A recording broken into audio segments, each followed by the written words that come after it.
great. Okay. And if Dara, you could turn on the camera as well, that would be great. And then let me share this first. Can everyone see the screen? It's supposed to say Global Youth Philanthropy, that one? Yes. Okay, so hi guys, welcome to the Global Youth Philanthropy Symposium. It's going to be focusing on race, education, and more, and the intersectionality of such. So a little bit about us is, here's the website if you guys wanted to check it out. Scan this QR code if you guys want to join the WeChat and be up to date with all the new events happening. And then we also have an Instagram. And if you guys want to get involved with the social media / marketing experience, also contact us through WeChat or our email. And we also have a Facebook that we're setting up. So some of the missions of GYP is to provide a platform and create opportunities for youth to learn about philanthropy and be able to engage in it as a tool for creating social change and character building. Not only like locally, but also be able to talk to people from a variety of places, as is here. And then B, we want to help young students gain larger world perspectives through volunteering experiences. And C, to provide communication and collaboration amongst youth philanthropic organizations around the world. So some of the events that are happening right now that involve the three, we'll get to that in a second, but some more details is GYP is certified for the President's Volunteer Service Award. And if you guys don't know what that is, like almost all students can apply for it. And it's like 100 hours for gold medal, etc. And then it's also a nonprofit direct partnership for the 2022 Success Link Summer Youth Employment Program in Boston. And GYP is qualified as a federal tax exempt organization and in Massachusetts. Those are just some details. And then what some of the things that I was talking about earlier that are happening right now is that there's an art show in Boston. It's still ongoing till September. And you can see these are some of the venues that you guys can come check out. And there's a group of very talented artists, so check them out. And there will be an online art show if you're unable to make it physically. And there's also a summer US history course starting soon. As you can see, it'll cover topics from the American Revolution, Western expansion to recent history. And as we've seen from current history events, it's very important to understand past history events to get a better understanding of the now. It'll be 8 sessions, 1 hour each, lectures, discussions, etc. And on that note, there will also be a summer AI coding camp, some Python, some Java. This will be tailor-made. And there's an admission test, but you can definitely email us in regards to more details about that. So beyond that, I think if we could go around and have the panelists introduce ourselves. I can go first for efficiency, but I'm Teresa Fu. I'm from Illinois, the Chicago suburban area, and I'm a rising junior, and I'm very excited to be here. Malika, would you like to go next? Hello, Monica. I'm from Boston and I'm a rising sophomore. Great. And then Caroline? I'm Caroline. I'm from Boston and I'm also a rising sophomore. Shandu? Hi, my name is Shandu and I live in Boston. I'm also a rising sophomore. And Dar? Hi, I'm Dar. I'm a rising senior and I live in Boston. Okay, great. So thank you all for coming. We have a really great group of people. And yeah, so we're just going to be having some discussion questions and sort of providing our own insight and anecdotes. So yeah, our first question is, how has your background contributed or influenced your lifestyle growing up? And Shandu, would you like to take it off? Okay. Wait, I need to show my screen. Okay, great. Let me know if there are any technical issues.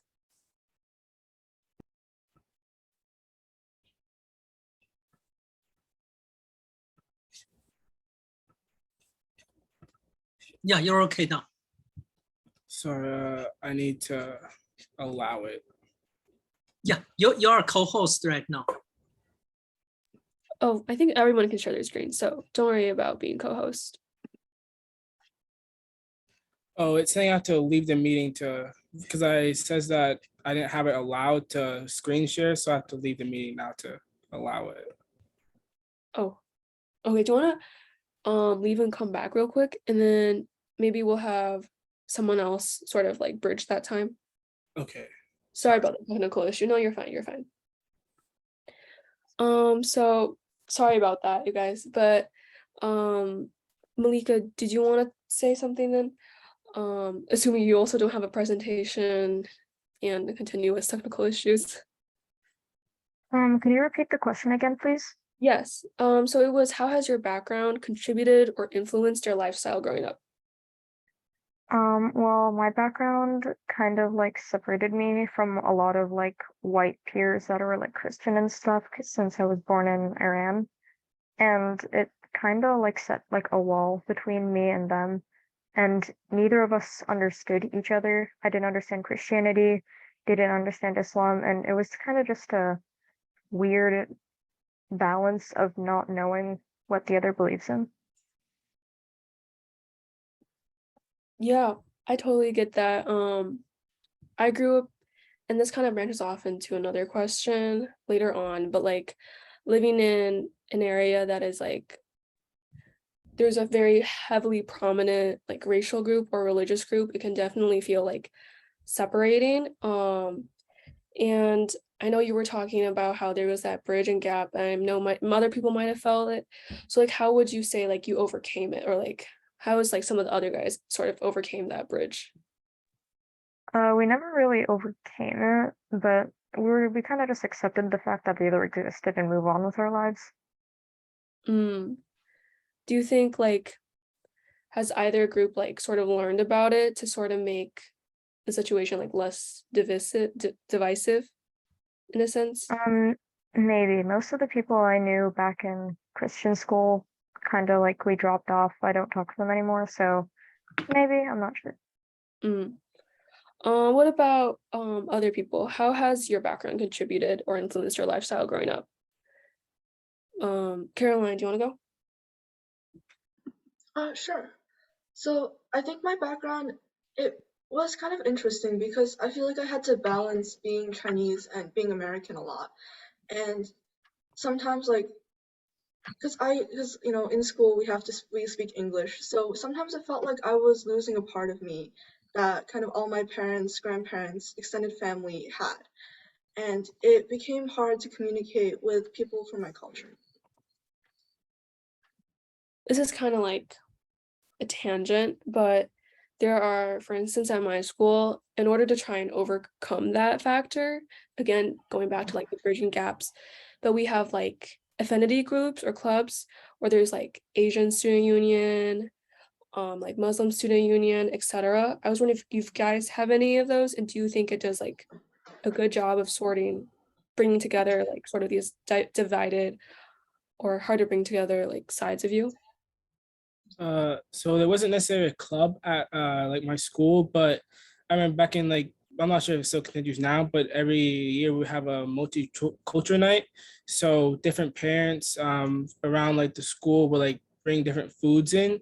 So that kind of like, because I feel like food is like a important part of everyone's culture. So having everyone bring different things, my dad's from Trinidad, and something like we would eat something like roti or salt fish and bake. So like foods like that, which are different than someone else's, really like maybe show people like everyone's like different, but like we were to come together and try everyone's food. So that was where like we bridged the gap of everyone.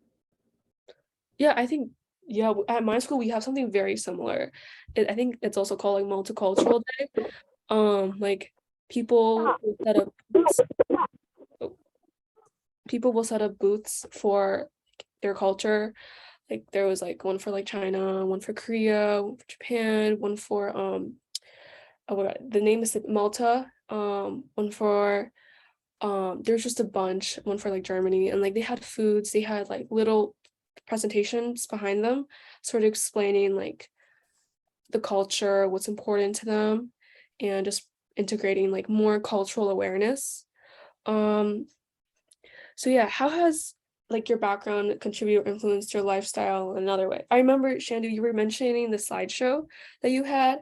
Do you think you're able to share it now, for instance? Oh, it wasn't really a slide, it was like pictures Uh, of different things. I don't really have a slide to really no, show. no, you're good. Do you still want to share the photos or the images? It's just one image, so I don't think it's really necessary. Okay, no worries, no worries. And sort of branching off of what we mentioned prior, like how do you think your culture slash race affected you in school? Like in the more educational atmosphere? Um, Dar, would you want to sort of talk about this? I think it felt sort of alienating in during the classroom sessions where I was like the only person of color in my class until like and I would just be uncomfortable talking the entire time or answering questions and afraid that would be like I'll get them wrong and be sort of judged differently because of my skin color. Mm. Have any of you guys sort of felt that pressure? I definitely have seen. I go to school in Wellesley, which is like predominantly white, and like all the way up until high school, I was usually the only like person of color in my class. So I definitely felt the same pressures as Dar. Like, will I be looked at differently because like I do something wrong or like I say something weird, like how I'll be treated. So I tried to like avoid that, but like I guess trying to like fit in a sort of way. But like once I got to high school this year, I feel like I was able to like kind of like be like I can like feel like come more comfortable because I'm around people like who like just like me. So that definitely helped. Mm. And what do you think was, oh, you mentioned like your high school sort of allowed you to be like more people. Um, and what do you think was one of the ways that differentiated like high school from like your previous academic experiences? Well, since like in the town of Wally, like everyone like goes to that high school basically. It's like different like so there's like 7 elementary schools and like there's a middle school, but everyone goes there. And like in high school, I feel like everyone's combined now. So you meet people who you haven't met before. So like meeting new people really definitely helped out with that. So I feel like bringing everyone together really made a difference.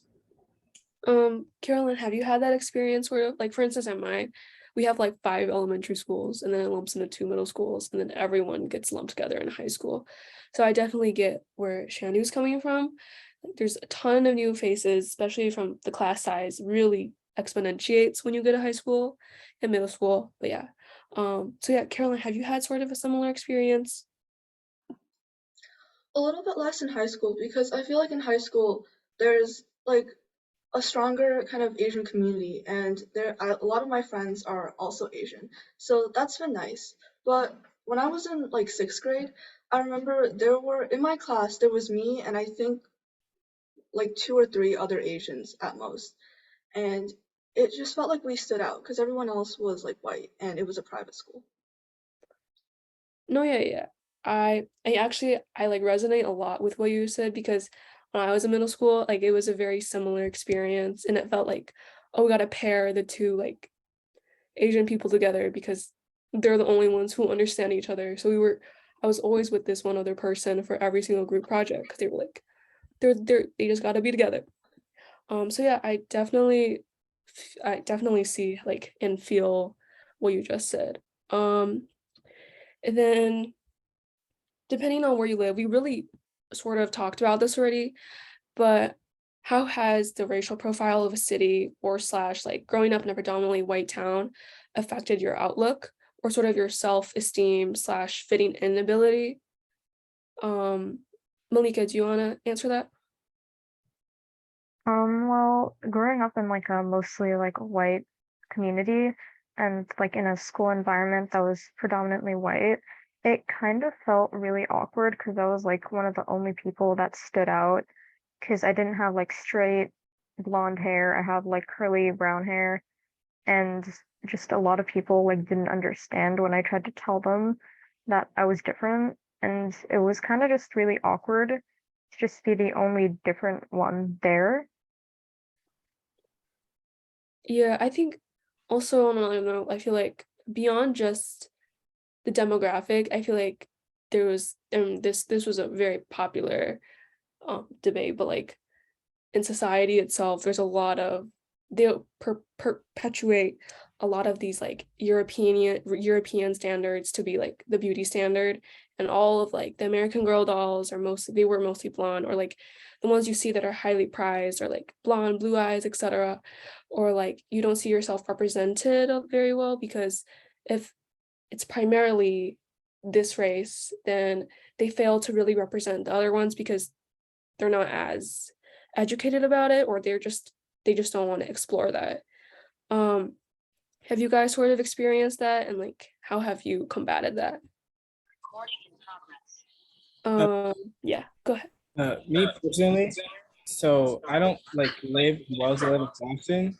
So the difference between the two, like I feel like when I'm in Boston, like when I'm around my own neighborhood, I feel like since I see people like of different races all around the world, it definitely helps out with that. Other than just like feeling like I'm the odd one out all the time. So like my home life and school life are different, and I enjoy that because like I can see a difference between the two. Like I feel like comfortable in both situations now as I've grown up. So having the two definitely helped out while at school and at home. Yeah, so having like the experience of like a more diversified city also being there Mhm. in the sense. Yeah, like what about the rest of you guys? Has sort of going into a new area like sort of broaden your insight or like broaden your experience? For instance, if you live in like a very suburban, very like white, primarily white area, and then going out into some other area where it's say New York City and you just have more exposure. Have you guys had any of those experiences, and how has that affected you guys? Caroline or Dar? Do you guys wanna? Oh, well, I can go. Well, I've moved a couple times in my life, and it was mostly just from like a suburban area to 好像 another 是 city. 你说的那个。Sorry So about that. Oh, go sorry, ahead. No, you're good. You're good. there wasn't really much change in like population density or anything. It wasn't like I suddenly moved to the city, but I don't think I noticed a big change because I think that what my parents like to do is they like to clump together with people that look like them. So whenever we move to a new area, their first instinct is to go like, oh, let's seek out the Chinese American households. And so kind of everywhere we go, we always like seek out the nearest Asian household and then boom, instant friends. Yeah, I get that. Like childhood friends and parent friends. So yeah. And then beyond that, I totally get what you said as well. And we already touched on sort of the fitting in and accepting yourself. Does your culture slash race ever make it hard to make friends or talk with family? Being comfortable to talk to family and like confide in them, for instance, or your friends, despite this sort of not barrier, but like overcoming the supposed racial or cultural barrier that there might be. Malika?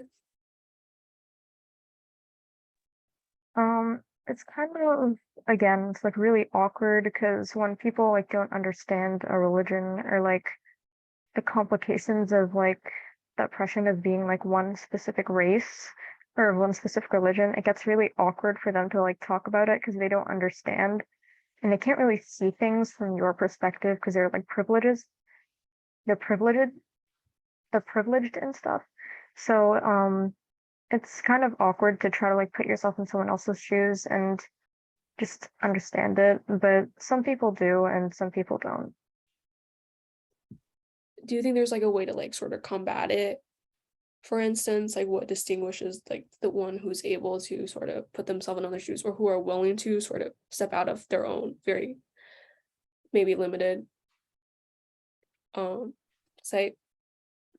I guess just like in general, people who are generally like looked down on by white people and like the general like beauty standard of society find it easier to put themselves in other people's shoes because they've been there and they've experienced their own types of like trauma and oppression, and they can find it easier to stand in someone else's shoes and see it from their perspective. Yeah, I get that. Do you think there's like a way to sort of help the people that are privileged and obviously haven't undergone the same circumstances, like making them be able to see like one like someone's life that's different? Dar, do you think there's a way to combat it? Like, or how would you go about it, for instance? So just answering your last question, I think Mhm. well, my family and my friends have very different values, but I know that I can always get to my family for like race issues or challenges I'm facing. And so answering this question, I think talking with them, both friends and family, even your school if you're comfortable, would be the best way. It's like sort of convey your feelings of how outside the community you feel. Yeah. Um, Oh, yeah, go ahead. add on to that. Like also expressing your feelings, but also like maybe tell stories or like things that have happened to you to like make them to actually understand better. So like if they understand a situation by like telling them what happened to you, that's also will help them a grasp like how you feel better. Have you guys undergone like a personal experience of this sort and like how have you guys overcome it? Because for me, I have like for instance, one of my friend's background was closely tied to like a very large political issue of as of recent, and sort of like hosting a lot of like social issue presentations was able to bring more understanding into the situation as well as let people not fall into believe in a certain stereotype. So do you guys have a personal story of sorts?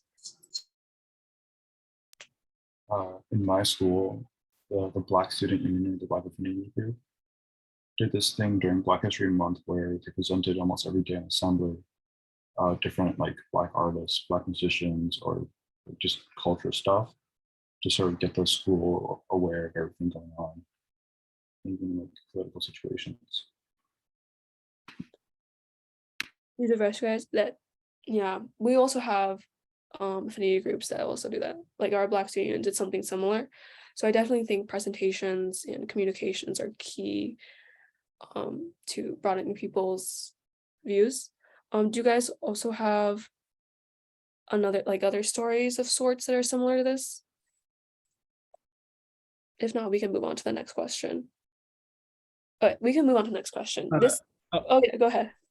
well, I guess I can. It's not really personal, but like there have been times, like maybe like in class or like a tragic event happens where like sometimes that day in class we like usually talk about it and like maybe express how we feel about the certain things. Like maybe most recently like the situation in Russia. I remember like we would talk about like our feelings and how we like feel about them in English class and like it may be English, but we still like had a chat about it so everyone like get their feelings and like emotions out.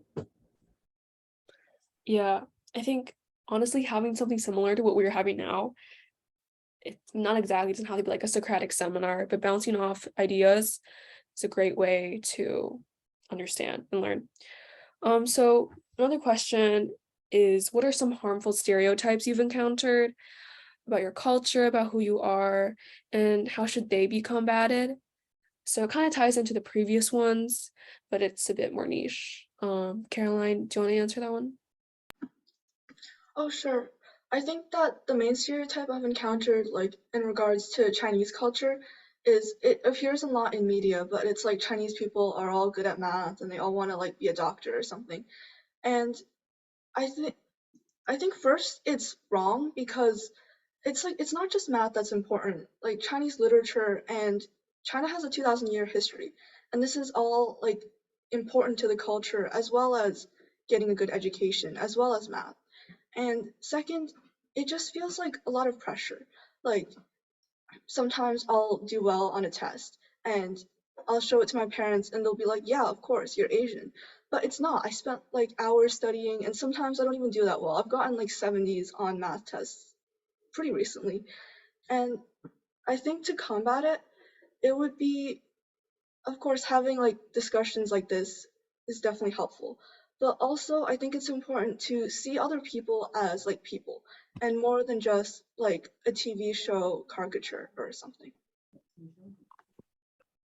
Yeah, I agree, especially with what you said about how like the stereotypes don't just have to emerge from like someone non-familial or like a friend. It can also come from like your own family because when the environment starts to heavily encourage these stereotypes, it bleeds into like generations and like families as well, and that just makes the whole situation even worse.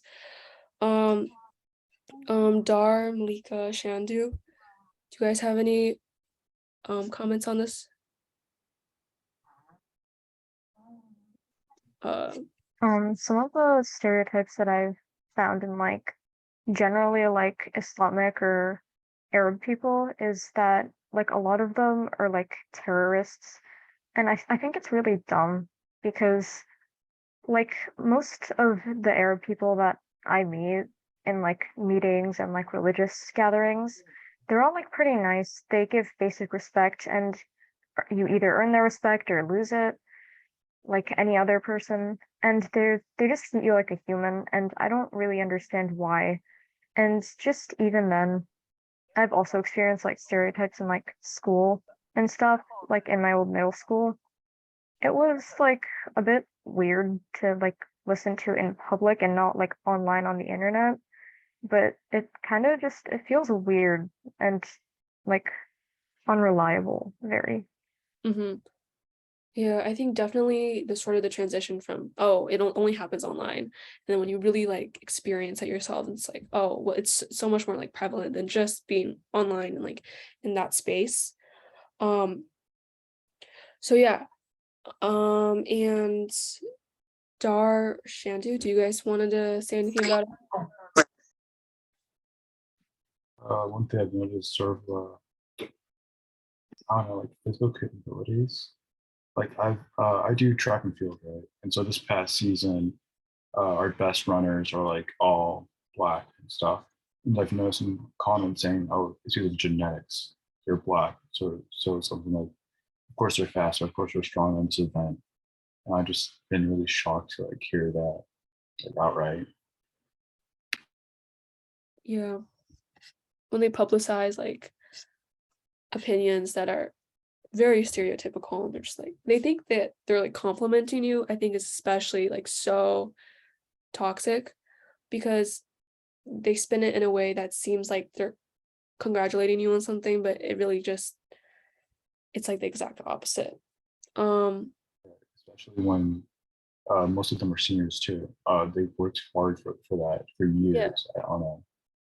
yeah, like devalidating, like, oh, because you're born with it, or like, oh, you're so smart because you're associated with that and that, or like, oh, you're skilled in this facet because of your racial background. I think that's extremely devalidating. No one, please, no one ever use that as like a compliment because, like what Dar said, it undermines you and it feels like all the only reason you got these achievements is because of this, and it's not even something that like you worked up to.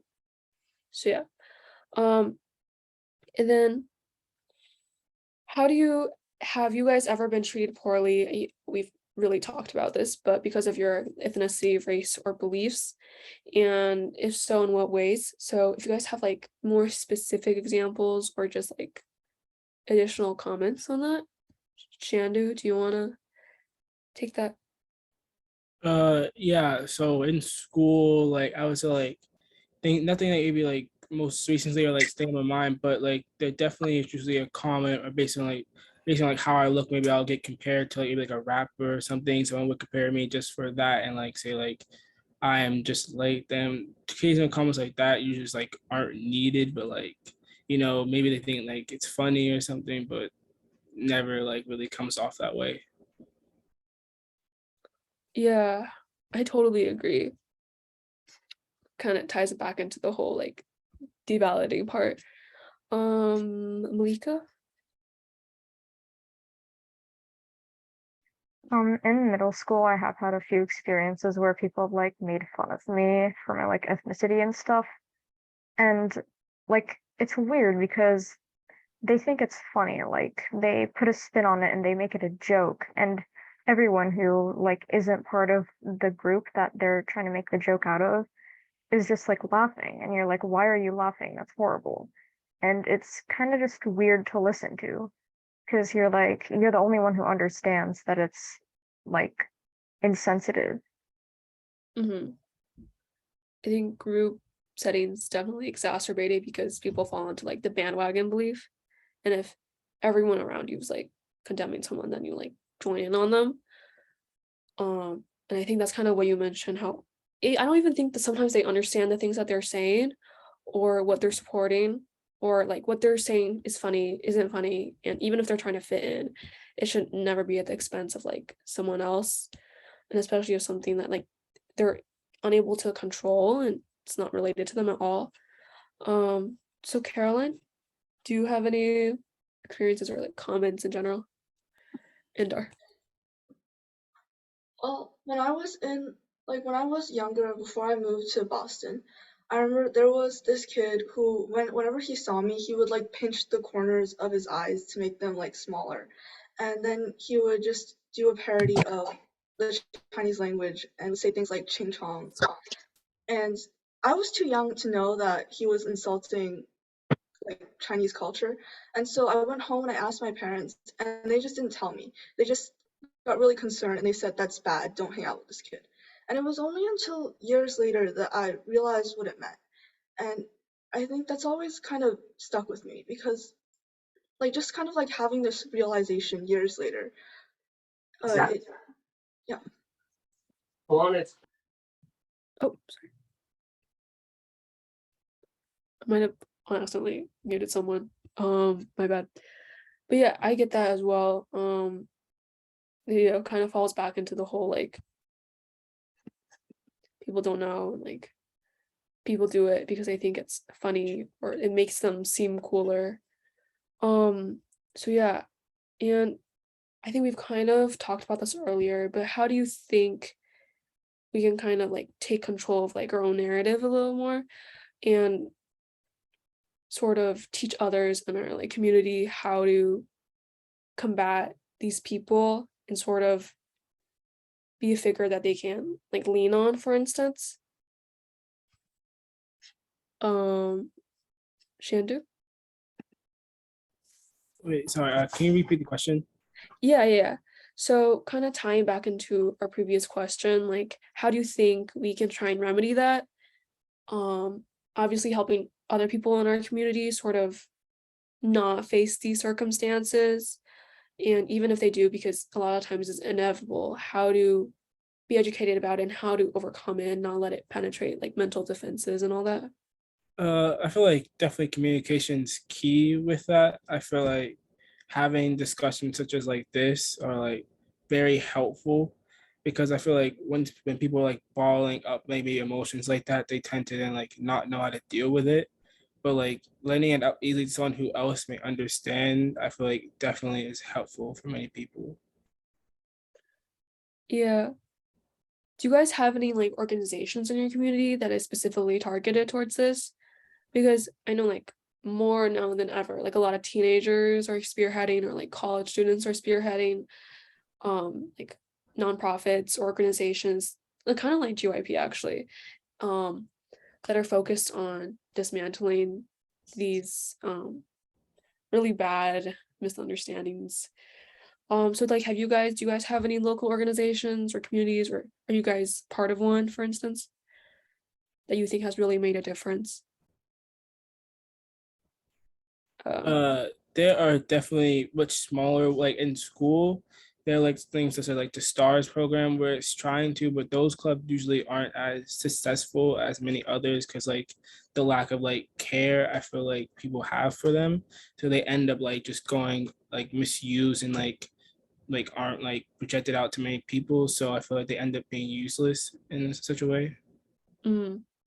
Could you elaborate on sort of like the stuff they do and how like people might not be paying the most attention to it? Well, I forget the exact like definition of what stars means. I remember like Yeah. I remember like everyone like basically, so there was a teacher who was running it and he wanted people from like anywhere, any like background, like race, gender, to like come together and like share, because maybe like they haven't had similar experiences, but still like someone talking about like the things they've gone through was very helpful. But I feel like since the majority, since I go to a predominantly white school, most people haven't gone through many of these, so like there was no need for them to really join these. And I feel like that was a problem with like having clubs like that. Yeah, I think that's also people aren't very willing to listen to discussions if they feel like it's not relevant to them. Um, for like Malika, Caroline, Dar, like what are some other ways that perhaps your local communities have engaged to fight this? Like for instance, holding like bake sales as sort of like funding. We have a local like near my place, in North Chicago. The name is something around like NACCP, but they have like baking goods, a whole center for people to sort of like coalesce at and like learn and engage in activities, so that not only exposes them to more people, but it's also like people might do it like for community hours, so there's like an incentive. So like, do you guys have anything similar? Malika, Carolyn, just like any organization nearby, or like ones that you're passionate about, or ones that you've seen in action. I know that at my school there's a club called Asian Students in Action, and every year on like a Friday night, they'll host like this 3-hour show that's kind of a display of many like Asian cultures. And they'll give speeches, they'll do like dances and perform like traditional songs. And I've gone like 2 or 3 times so far, and it's always just such a great experience because it's one of the biggest events that the school hosts, and it's completely student led, and everyone just comes together, and you can see like all the teachers standing by the sidelines, like watching, making sure that everything goes smoothly. And I think that like definitely helps a lot, at least within our school. Yeah. Could you elaborate on some of the ways that you think it's like brought changes? Caroline? Oh, I think that it's brought like kind of more exposure to different cultures, and first it's a way of tying the community together of people of like all different cultures, not just those within the Asian community. Like there's a bunch, like although all the performances are centered around Asian culture, like the audience isn't. And it's a way to bring people together and to share what we're proud of in our own cultures. Yeah, that's great. I think that's something that I'll have to propose to my school as well, because I think that's a really good idea. So sort of transitioning away from kind of what we've been talking about for like the first half. Did you guys grow up in a bilingual or having a family who spoke a different language? And if so, how has this affected your life or kind of changed how you grew up and how you learned, etc.? Um, Dar or Malika, do you guys have any comments on this? My first language was actually like Persian, and like growing up, like speaking mostly Persian in my house because most of my family couldn't understand English. It kind of like, because most of my family couldn't speak English, it kind of like forcefully kept me attached to Persian. I had to know it to be able to communicate with my family. But like in school, in middle school, when I went to Catholic school, one of my most vivid memories of third grade is the teacher asking me how to say hello and how are you in Persian, and then the class just like repeating it back like they're all like parrots or something. And it kind of sounded a bit weird because they don't have like the accent, but they were like trying. You could tell that they were trying to replicate it, and it was kind of wholesome in a way. Yeah. Have any guys have any other of you has any other of you guys experienced something similar? Caroline? Well, I also grew up bilingual, and like Malika, Chinese is my first language. But since I moved to America when I was like 3 years old, so the Chinese has like slowly disappeared, and my English is definitely much better. So in a way, I've always been really scared of losing what I've always seen as the last connection to my family and who I am. And in school, I take Chinese class in just kind of like this way to reconnect. And it's kind of like Malika's experience where I see like not, of course there's Chinese kids in my class, but there's also some like American kids, there's white people, and hearing them try their best to pronounce like the vocab words and kind of missing the accent, it's kind of heartening to see that they're making a genuine effort. And over the course of the year, I can like hear their accent improve. But deep down, I think I might also have like an American accent in Chinese. So that's why I've been taking classes, because I'm just really worried that one day my grandparents won't be able to understand me. I definitely have an American accent when I speak Chinese, so you are not alone in that. Um, but yeah, I completely agree about sort of like having language as one of the most prominent ties to like the generations above you. Um, Especially with like a lot of like immigrant families, like my parents are immigrants. So there's a very stark difference in like where they once were and where we are now, and like the language barrier and all that. But really quickly, Dart and Shandu, did you guys have any experiences similar to that? I kind of, Oh, sorry. You can go. grew up in a bilingual household. My family speaks Haitian Creole, but they also speak English since they moved here. So wasn't really forced to learn my other language because like I communicated in either way. And so I kind of eventually lost as I grew up. And even now, my family says, "Why aren't you speaking Haitian or Creole?" And so it's a bit of a downer, not gonna lie. Mm, But I've gotten used to it. I'm actually often want to like speak more Creole to me to sort of get used to the language and start speaking it myself. yeah. Shandu? Uh, my family, like so my dad's from Trinidad, and it's not necessarily a different language, but a different dialect. So like they like pronounce a certain word differently. So definitely like I can tell the difference whenever I'm around like people on my father's side, like certain words like I've like gotten better since I've like been around them more of understanding certain words. But then occasionally like if my grandfather were to say a word, I can sometimes like not understand him. I have to like listen to him, like have him repeat it because sometimes it's a bit difficult for me to understand him. So I definitely have tried to get better with that necessarily. Yeah. Wow, it was really interesting learning about like everyone's experiences. But yeah, I wanted to sort of circle back to what Caroline also mentioned earlier about having language as one of the primary ties to like your family. So like how do you think um language has been a tool for you guys? Like my Chinese is not the best. Like my brother went to China for like a few years, so his is much better, but mine is like extremely rusty. But it's like the only way I can communicate to a lot of relatives. Um, so how do you think language as a tool has sort of like solidified bonds, but also like sort of losing a language has led to different ways to like unite that bond in a sense? Shandu, do you want to go? For me, since like it still is English, it isn't as much as like a difficulty.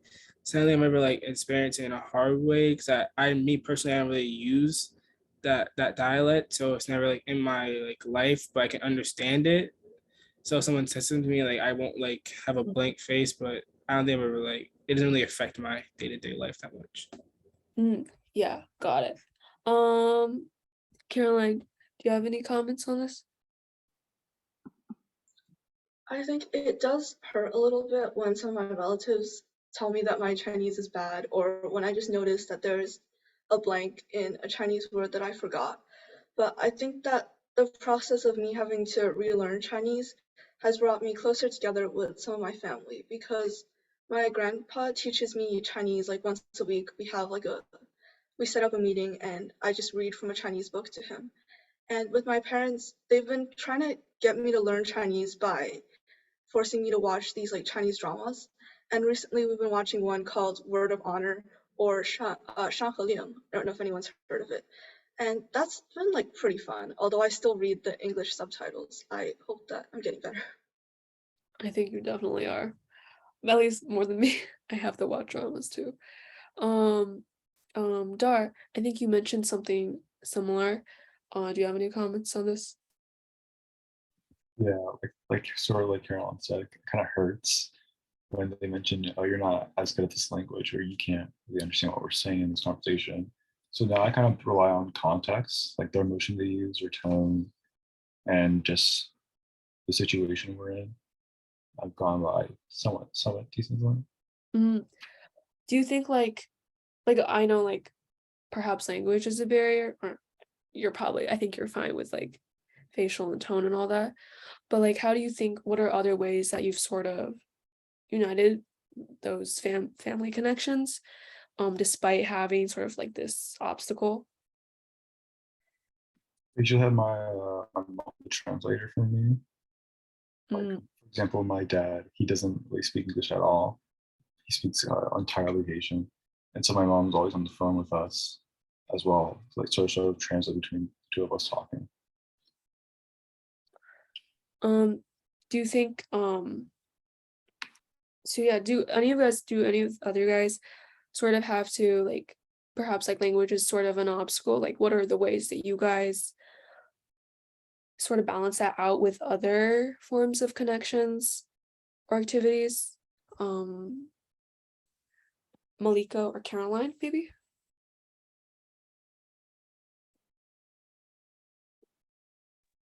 Um, like, do you repeat the question, please? Yeah. So I know for like some people, like me included, like language might be an obstacle sometimes when you're connecting with relatives. So like what are other ways that you've taken up that still allows you guys to have like a relationship and a strong one? Or maybe it's not that strong, but allows you to maintain like connection despite having like a language obstacle? It's not necessarily like a language obstacle, but since I like can't really spell Persian very well, because I never like properly learned it, I just picked it up from my parents. Um, I can't really spell very well, so I just write like the pronunciation of the words, but in English letters, because I can speak it much better than I can write and spell. So I just use English letters and write out the pronunciations, and usually my family can generally understand what I'm trying to say with that. Got it. And sort of tying into that, to the whole bilingual growing up situation, do you guys ever code switch, aka like you jump from like language to language, like alternate from language to language when you're speaking? And when do you feel the need to do so? And like what does that serve for you as like an outlet or etc.? Um Uh, oh, I I can start it off. Definitely at school, I feel like I code switch basically like I wouldn't say every day because I feel like maybe I wouldn't like say like a certain phrase. I'll feel more comfortable around like using around someone like of my culture or something like that. I feel like that is like the main thing I do when I'm at school. I try to like maybe use words that are more like I'm not sure how to say, but like maybe like more like I don't say maybe acceptable, or maybe. mild. Yeah, Yeah. definitely to someone at my school. That's like definitely something I make sure I do at my school. Yeah. Um, Caroline or Dara, do you guys have similar like code switching outlets, for instance? I don't really switch in languages, but I do like switch what kind of slang I use, sort of like John just said. Oh yeah. Do you want to elaborate on that a little? Sorry, I totally lumped like code switch onto just language, but feel free to bonnet to like everything else. Sort of like my school's predominantly white, so I wouldn't really talk the same way I talk to white people, the same way I talk to like, my friends. Like Mm, just yeah, slang. yeah. No, I agree. Um, do the rest of you guys have any sort of like code switching experiences? Caroline, maybe? Malika? In terms of language, surprisingly not really, because like my Chinese is really bad. So I think that I've just grown up speaking English, and it just like the Chinese part just slowly like disappeared like when I'm at school. In terms of like other aspects, like yeah, a little bit. Like I just won't talk about like when I'm with my Chinese friends, sometimes we'll speak in Chinese. We'll discuss like Chinese. Well, like I have one friend, and when we do something that the other approves of, we'll say 我爱你, which translates to I love you. And I don't do that with anyone else. Yeah, I agree. I'm gonna adopt that. Malika, do you have any similar experiences? Yeah, usually when I like don't know like a Persian word, but like I know what I'm trying to say in English, but I don't know like the Persian equivalent of like a word. Usually I'll ask my mom, and if she doesn't understand me because she's not the best with English, usually I'll just replace the word with the English word in the sentence, and it sounds really awkward. And also sometimes I'll like switch the wrong way, and I'll start speaking like Persian in an American accent, and it sounds really weird. Yeah, I get that. I mix Chinese and English a lot because sometimes I'm like not fluent either. So I gotta bridge it somehow. But yeah, and so kind of switching off a little bit from this focus, um, tell me about some of like the traditions, celebrations, or rituals your families where you individually participate in or engage in. Um, Caroline, do you want to start that off? Sure. My family participates in three main Chinese holidays. The first being Chinese New Year, which is also called 春节. And how we celebrate this is we basically watch 春节晚会, which translates to English as, I believe it's like the summer festival, not summer, spring festival like gala. And we watch it from my dad's like low quality YouTube on his computer, and it's like glitchy and the frame rate is really bad. But we watch it as a family, and then we just eat. And also sometimes we'll invite like other nearby Chinese families over, and the adults will just talk about like housing prices and stuff. And then the children will just like wreak havoc in the basement. We also celebrate the Mid-Autumn Festival where we eat mooncake. And I think a way that my parents have adjusted to living in America and coming from China is they've been placing a lot of emphasis on connecting with other Chinese families. So during the Mid-Autumn Festival, we drive around to every Chinese family we're friends with in like a 50-mile radius, and then just drop off boxes of yubi or mooncake. I support that. And yeah, in a lot of ways, I think I'm pretty similar in the holidays I celebrate as well. Um, could you elaborate on like some of like the food maybe and sort of um what the holiday acts like for you? Or yeah, just like some more of the specifics maybe? So of course, like during holidays, we eat like traditional dumplings, and sometimes we get like takeout from the local Chinese grocery store. Like in Quincy, there's a store called Cayman, and we get food from there. Aside from that, honestly, it's like pretty boring. It's like I know when I call my relatives in China, they're always doing wild things like setting off fireworks and watching like lion dances, and we're sitting with our little YouTube screen and just eating like frozen dumplings. Yep. That sounds like what I do too. Shandu, do you want to talk about some of the traditions, celebrations? So one of the celebrations that me and my family celebrate is it's every year in August, so it's actually coming up pretty soon. Something called Carnival. So it's basically where like different islands like the Caribbean all basically come together and have like this massive parade, and like people would like bring homemade costumes or like different things like in the shapes of like birds or like dragons, like different creatures basically that like represent where they're from. And then they would have like this massive parade walking down the streets of Boston, and then like towards the end, like they meet. I'm not sure what the park is called, but like they meet in the park and like they basically raided because while they're going, they're on like these huge trucks, like blasting music from like where they're from, and basically it's like a competition. So it's a lot of fun. So me and my family usually like are like in the crowd watching them go by, and it's just like a lot of fun. So like I really enjoy it. Like that's like very fun. Yeah. Wow, that sounds really interesting. Malika or Dar, do you guys have some traditions that you think sort of are less known or just ones that are special to you guys? The only one my family does is each New Year we drink soup jangmu, just this random soup full of different herbs and meat that is special to us. Yeah, and Malika? A lot of like the stuff that my parents celebrate and stuff is just part of like like regular Islamic holidays and stuff. Like Eid al-Fitr, which is the ending of Ramadan, like the end of like a month of fasting where it's just like a really happy day. You've made it. Congratulations.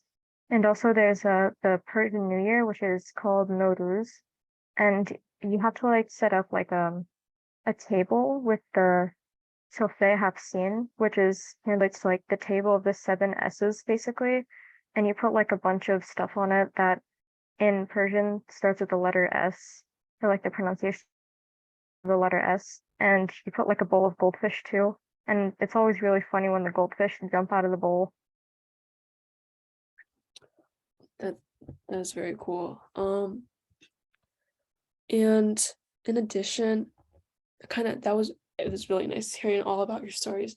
And kind of like branching off of that, how do you feel like some of these events help you cope with like anxiety, stress, sadness, or like other troubles?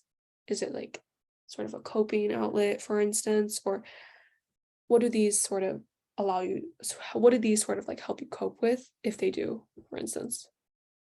I wouldn't say like helps me cope, but like it is like a reminder that like I'm not like the only one. Basically, it's like when I like I feel like I'm different than other people, but it like reminds me that like people are just like you, celebrating the same things you do, or like at the same way you do. So it's like helpful to like keep me like feel better basically about myself.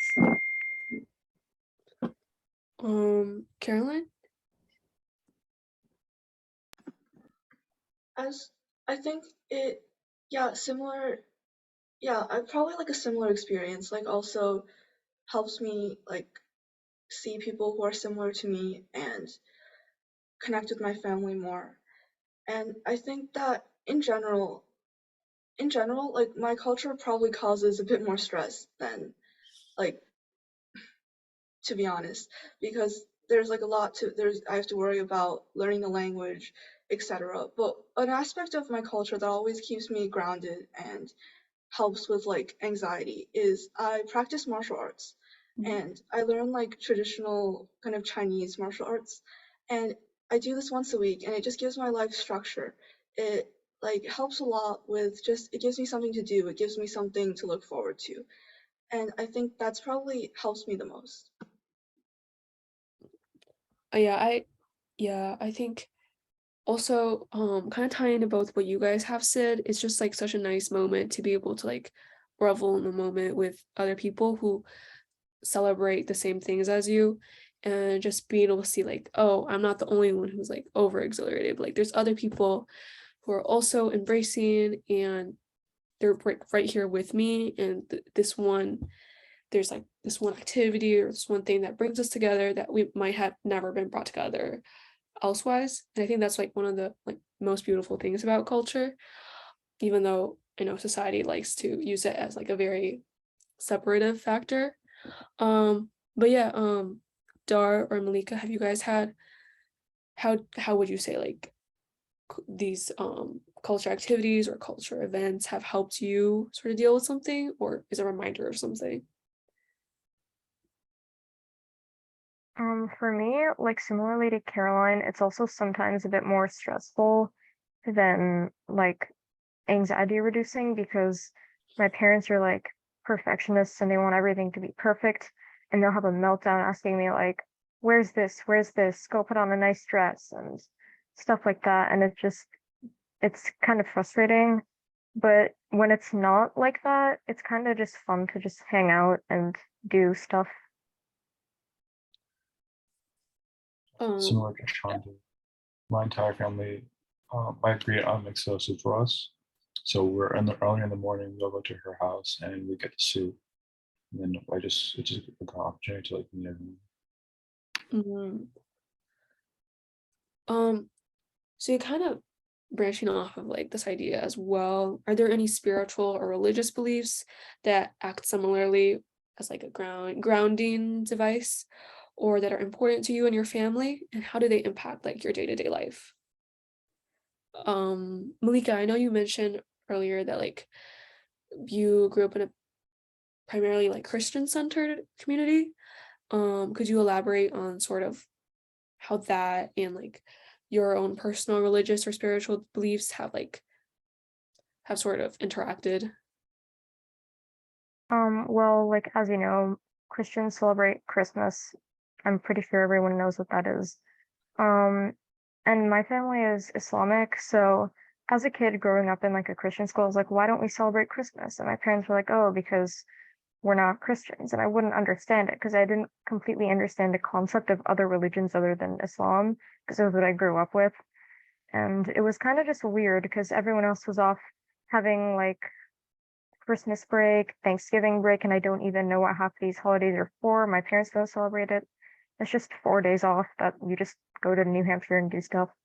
And it was kind of awkward when everyone else comes back from Christmas break. Oh, what did you get for Christmas? And I just have to stand there and be like, I didn't get anything. It's kind of weird. Yeah, yeah. Um, do you think like sort of maintaining like your spiritual or religious beliefs, like how do they impact you, or how are they important to you, despite like knowing that I know like schools universally like pretty much follow that Christmas, Thanksgiving, like Easter, St. Patrick's whole ordeal. So yeah, how do you keep these things like important to you, and like what do they act as, despite saying like the majority don't do it in your community?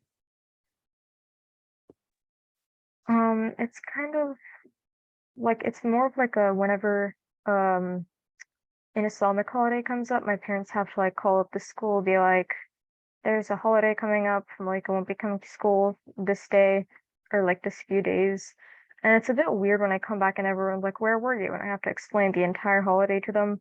But everyone else is just like, oh wow, we wish we had this random day break that you had. And it's kind of weird to hear them say that because like to like celebrate that holiday, you have to like know the history behind it, you have to know the traditions.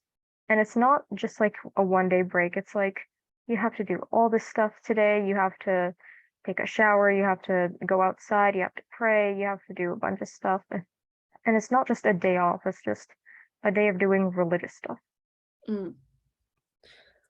Um, Shandu, Caroline, Dart, what would similarly, how have like if you have any spiritual or religious beliefs, how have they impacted your day-to-day life, and how are they important to you and your family?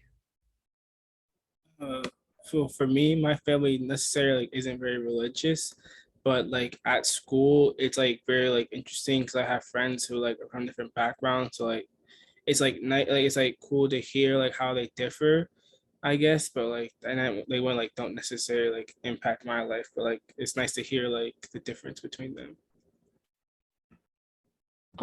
Caroline or Dart? My family's not really religious at all, so I guess I've never had that much exposure to religion, but I've gone to a Catholic school. I've gone to a Catholic school like twice in my life, and it just feels like I'm an outsider, just watching other people do things and not really being able to have a similar experience in my own home. Dart, would you say you have any spiritual slash religious beliefs that have influenced you? I'm not really religious. I mean, I'm not very religious either, but yeah, I think what Carolyn brought up about how seeing how something that's very deeply integrated into someone else's life that maybe like is scarcely integrated into your own life is very it was very shocking initially because I definitely grew up in a place where I didn't realize that, like, oh, people, they went to the church on like Sunday, for instance, if they were like Christian or Catholic or whatever day they go. So yeah. And does anyone have any like final thoughts? We can go around and just like say a few things, perhaps. Dara, do you want to start us off? Sort of as like a wrapping up. I just think it was a fun time, a good time being here and talking with everyone about different culture situations we've all been in and understanding each other. Just go to the line on my screen. Caroline? Yeah, like similar to Dar, I really appreciate kind of all of us being here, and I think it's really important for people to understand each other. So I really enjoyed this experience. As did I. Malika? I think it was like nice to see other people's perspectives and know that you're not like the only person that's different and seen as different by a predominantly white country. Shandu? Yeah, I don't want to repeat everyone else, but like basically the same thing. It was like nice to hear like different people's like lives and like so I can like basically compare them to mine and be like how everyone's different, which is nice to hear. Yeah, I like what Shandu said. I won't repeat everyone, but generally it was really awesome like meeting you guys and hearing how like background can intersect so many factors and produce so many like unique lives. Just and how like we might be in similar communities, but we are all very different people and how that shapes us in a way. So yeah, I think we can shift into the Q&A session. If anyone has any questions, they can unmute themselves and or put it in the chat if they have any questions. So yeah, go ahead and do that. Or Michael, did you have any questions? If you're there. Yeah, I'm here. No.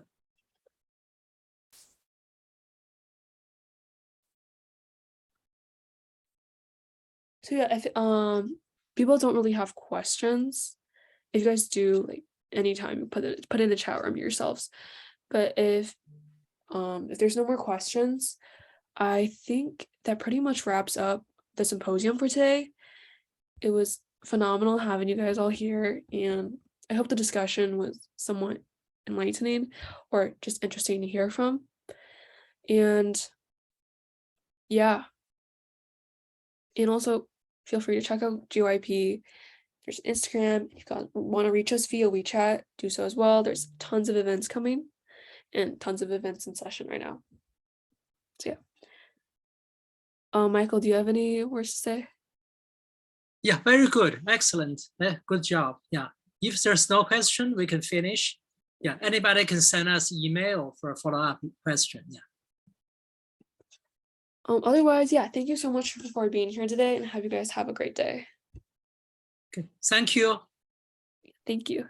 Thank you. Thank you. Okay, bye. Bye. Thank you. Bye. Bye. Thank you. Bye. Bye.